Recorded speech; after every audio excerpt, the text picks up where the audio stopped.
Efectivamente ya se encuentra el doctor Julio María Sanguinetti con nosotros aquí en la mesa y bienvenido, muy buenos días. Buenos días, doctor, ¿cómo le va? Buenos días, expresión de deseo, ¿no? Totalmente, totalmente. Pero bueno, ya que estábamos con este anuncio de este segundo debate que vamos a tener en esta casa, le pregunto por el primero, ¿verdad? Que enfrentó a Óscar Andrade con Ernesto Talvi, que disparó, digamos, ahora esta nueva propuesta de poder debatir en la televisión. ¿Qué le pareció a usted lo que fue ese debate? Mira, me pareció bueno que lo hubiera, para empezar, digamos, ¿no? Porque es notorio que hubo un gran hiato, un gran vacío, después de aquel debate que tuvimos nosotros en su tiempo, en nuestra segunda campaña presidencial, con el doctor Vázquez, y después se produjo un gran vacío, y ahora reaparece, lo cual es bueno, o sea que uno hace 60 años que está debatiendo, así que seguiremos con eso. Y usted retó a Martínez a debatir, que no, dijo no que reté, si ganaban las internas, entonces estaba dispuesto a hacerlo. Yo lo reté a duelo. Simplemente como en ese momento se planteó el tema de los debates, dije, bueno, me parecería que podía ser bueno los que mal o bien ahí venimos más o menos encabezando encuestas por lo que valgan, que pudiéramos tener un debate. Dijo que no, que sería después, bueno, y ahí quedó la cosa. ¿Y cómo le vio a su contrincante? Mire, yo no lo vi porque estaban retornando de Colonia. Lo había llamado el día antes para desearle suerte y creo que salió bien. Por lo que uno ha oído, todo el mundo salió bien, digamos, ¿no? Es decir, fue un debate civilizado, a la gente le cae bien eso, de que no haya sido una cosa, digamos, fuera de tono, ¿no? O sea que me parece que fue una buena oportunidad, una buena instancia. Todo lo que contribuye a la civilidad, digamos así, al buen manejo democrático. Mucha gente no recuerda que usted hace no mucho debatió con Marcelo Audala, recuerdo en la Universidad de la República fue, ¿no? Ah, sí. Bueno, sobre el tema del marxismo. Fue un debate académico porque el PCNT organizaba una celebración de los 200 años de Carlos Marx y entonces hablaba Audala, ortodoxo marxista, y me invitaron a mí como, digamos, filósofo liberal independiente, y ahí expusimos en un terreno doctrinario. Yo tampoco fui a tirarle los muertos de Stalin, porque entonces se terminaba el debate académico, que en un terreno de polémica política podía haber estado. Pero en ese terreno discutimos ideas y la perspectiva histórica, y fue bueno. Yo creo que fue instructivo para el que mirara, porque de Marx se habla, como de Adam Smith se habla, y poco se sabe lo que realmente pensaban o no pensaban. Sanguinetti, con respecto a las metas, a los objetivos que usted se propuso, con esto que también lo sorprendió a usted mismo, ¿no? Que fue presentarse en las internas de estas elecciones. ¿Me sorprendió? Lo sigue sorprendiendo. No me hubiera imaginado. En primer lugar le preguntaría si lo está disfrutando, porque fue tan inesperado. Y en segundo lugar le voy a preguntar por los objetivos que usted se planteó con esto de presentarse en las internas, a ver si se vienen cumpliendo y qué expectativas tiene de ahora en adelante. Bueno, mire, cuando nos lanzamos, son circunstancias, creo que alguna vez lo expliqué acá con ustedes,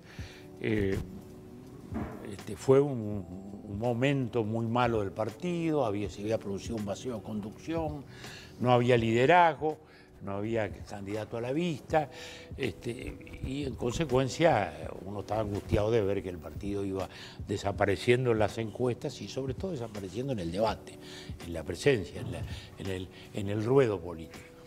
Y ahí es donde, bueno, me viene a ver un montón de gente muy importante para mí, muy relevante en lo personal, más allá solo de lo político. Y bueno, estaba con esa angustia y le dije, bueno, sí, vamos adelante, pongan ballista, que es lo que somos, y vamos adelante. Y ahí salimos.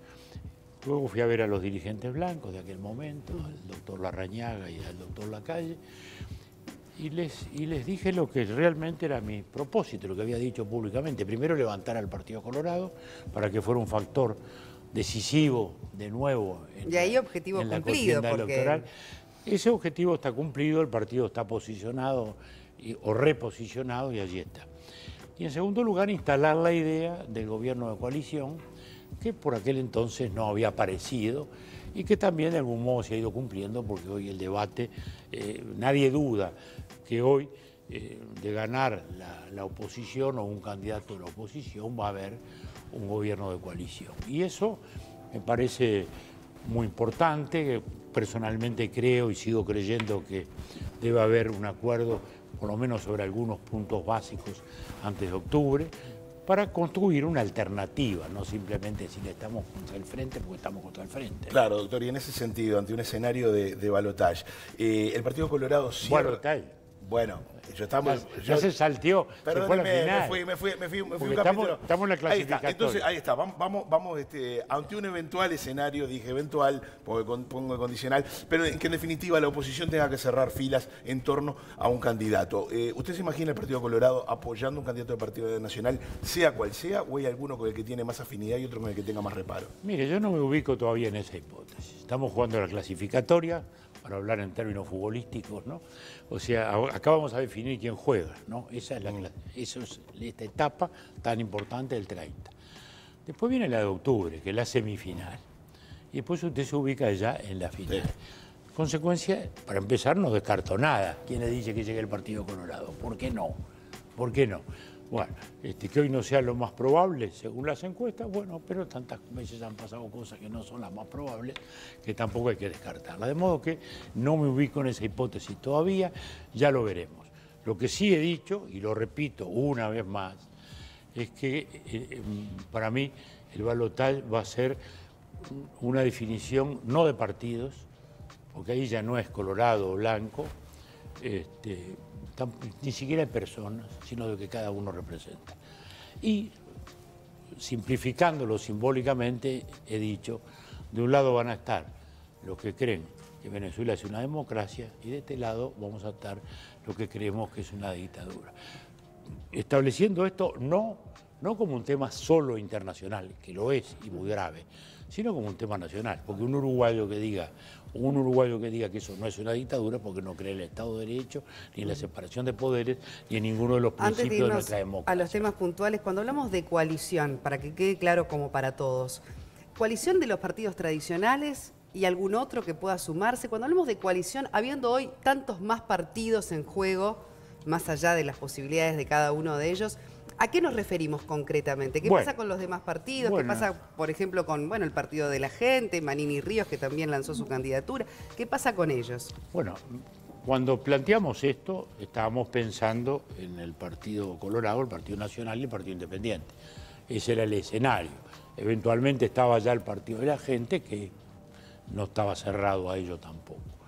Es decir, que coalición se supone de aquellos que estemos de acuerdo en esos 4 o 5 puntos básicos que discutamos, sobre la inserción internacional del país, sobre el empleo, sobre la seguridad, etc. Esa es la idea. No es un acuerdo colorado blanco simplemente, digamos, ¿no? Porque ya no lo puede ser. Y esa fragmentación, desgraciadamente, hace muy difícil la gobernabilidad, ¿no? Indudablemente. Eso... en algún momento se enojaba el señor Novi conmigo y ahora se enoja a veces el general Manini, pero no es un tema personal, hablo con respeto para ellos, pero en lo político digo que no es buena la fragmentación del sistema porque va conduciendo a situaciones como la que vive España, la que vive Italia, la que vive Francia, que luego la gobernabilidad se hace muy difícil. Ahora, doctor, usted ha hecho siempre específica, de hecho lo mencionaba en alguna respuesta a esto de... Lo primero que hice fue ir a reunirme con La Calle y el doctor Larrañaga.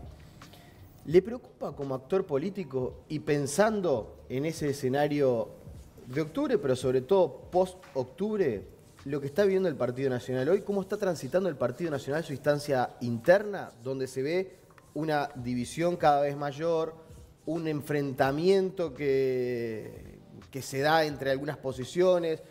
El factor Sartori fue disruptivo en la interna del Partido Nacional y como que desacomodó un poco a todo el mundo. ¿Le preocupa ese clima interno que tiene el Partido Nacional sin ser su fuerza política, obviamente? No me voy a introducir al debate interno del Partido Nacional.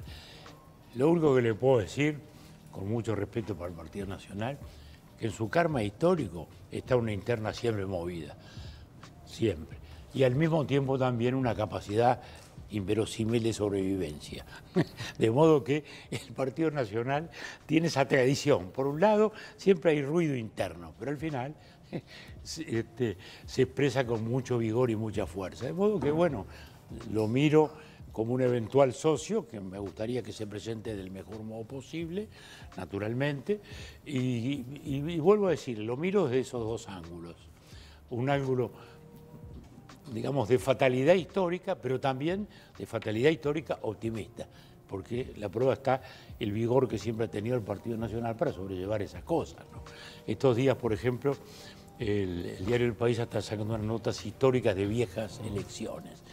Y el sábado pasado publicaban la del año 24. Y era, hay un problema dentro del Partido Nacional, el doctor Carnelli sale del lema, enemistado con el doctor Herrera, y saca 3.000 votos afuera del lema blanco. Y el Partido Colorado gana por 1.100 votos. O sea que esa elección fue el producto de la división. Pero vuelvo a decir, en el Partido Nacional está la historia de esos conflictos y la historia también de su sobrevivencia muy vigorosa a todas esas conflictualidades. Pero podría ser igual un obstáculo según cómo se defina la interna a la hora de una coalición, que es lo que usted, naturalmente, de lo que usted más énfasis le está poniendo en esta campaña. Naturalmente que podría comprometerse según el resultado de esa interna. Eso Voltalvi salió a decir eso, ¿no? Al menos sobre... Voltalvi ayer fue sobre durísimo. Si llegara a ganar la interna Sartori, estuve en la conferencia de prensa, impensable una coalición. Fue durísimo, durísimo los conceptos de Talvi. A propósito de haber participado en tantas campañas electorales, ¿qué vislumbra de esta en particular? ¿Qué diferencias con las de antes? ¿En qué le ha costado quizás hasta adaptarse, ¿no? Quizás a lo que son las reglas de juego hoy en materia electoral? Bueno, mira, primera cosa, la elección sigue siendo también cara a cara. Anoche estuve en Aguas Corrientes y las aguas eran corrientes, porque estaban las aguas por todas partes. Por todas partes, estuve en dos lugares en Aguas Corrientes con correligionarios. Mañana tenemos un acto en Quibón de otra lista nuestra, mañana a las 7, espero que no haya otro ciclón, pero bueno, o sea que hay toda una relación cara a cara que sigue estando y que va a seguir estando y que es buena y que honestamente es lo que disfruto. Porque uno se reencuentra con gente o conoce otra gente joven que uno también trata de entenderla y de hacer esa cosa. La segunda, el cambio mayor que hay son las famosas redes, que uno las usa, a mí no me ha costado nada usarlas.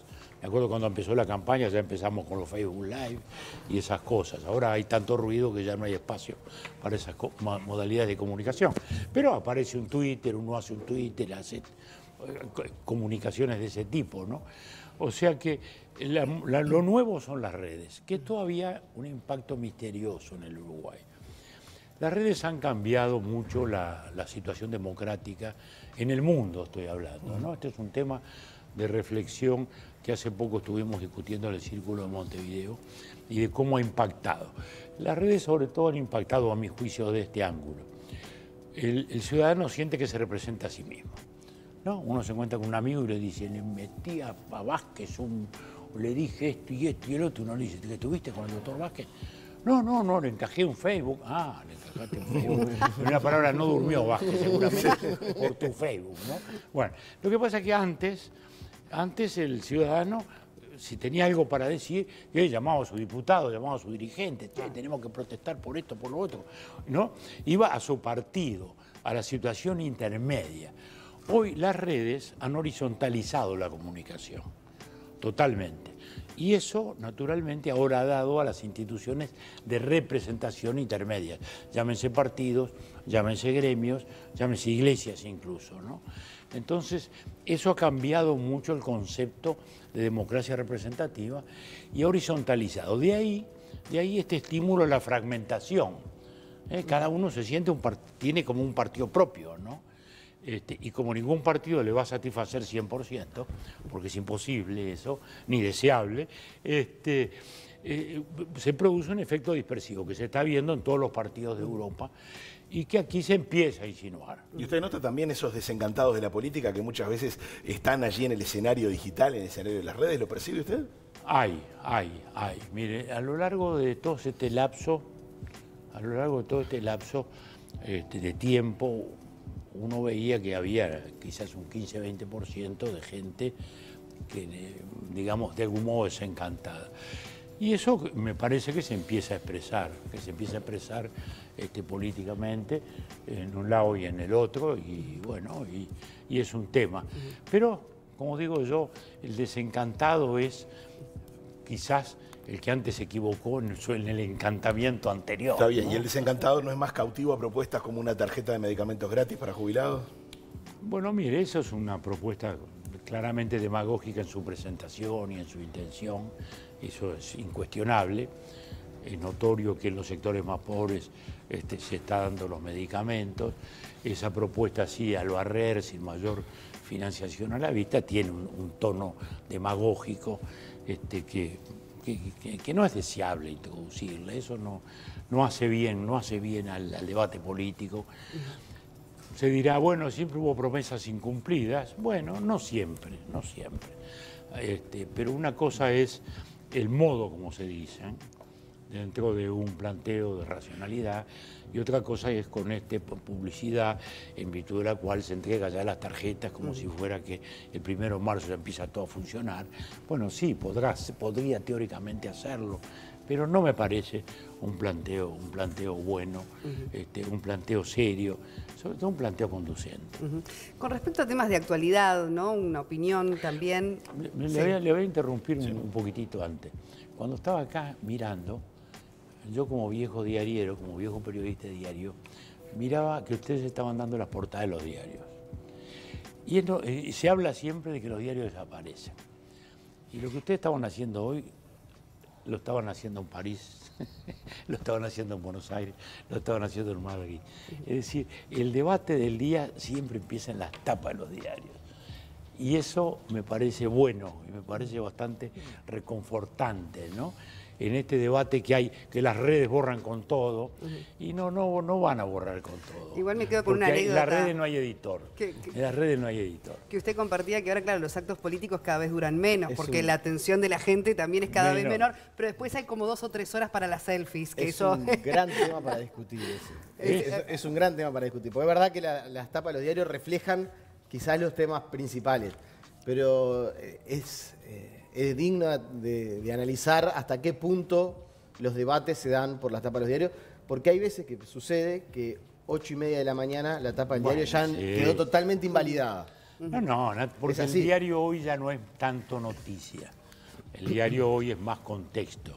El diario es... Por el tema de los tiempos, de la inmediatez que se maneja. El diario es lo que le falta a las redes. Las redes no tienen editor, las redes no son periodismo, eso es muy importante, porque a veces la gente confunde.